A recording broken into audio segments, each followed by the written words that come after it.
Today, we have Alejandro Villanova on the podcast.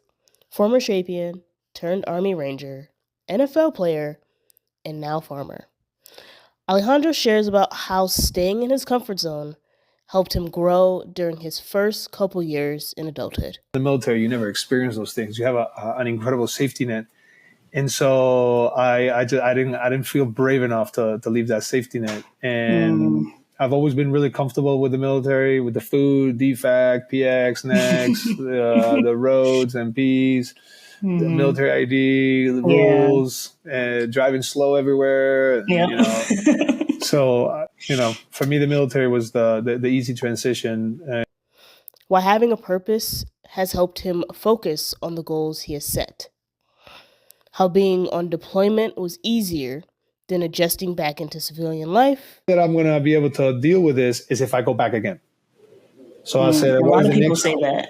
What's the fastest way that I can go back to Afghanistan? I don't want to be here. I don't like this. Take me back to Afghanistan, please. I wish there was a way to stay in Afghanistan until I feel like I can come out. I'm ready now to come back.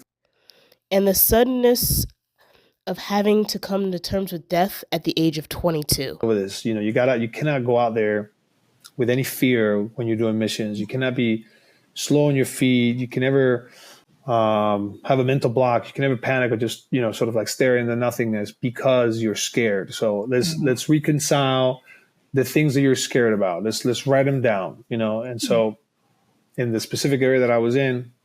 Can I ask you a question real quick? Yeah. How old were you on your first employment? 21, 22. Wow. 22, 23. Wow. Yeah, so I graduated when I was 21, and I did a year of training. And so between 21 and 22.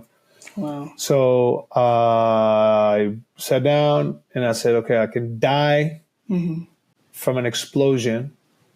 That would be very quick. If I step on a bomb and I blow up, on a vehicle, like a massive bomb, that would be a very instant death. And how the Army to the NFL was his toughest transition. So that leaving the military was the hardest thing that I've ever done. This is his dandelion story.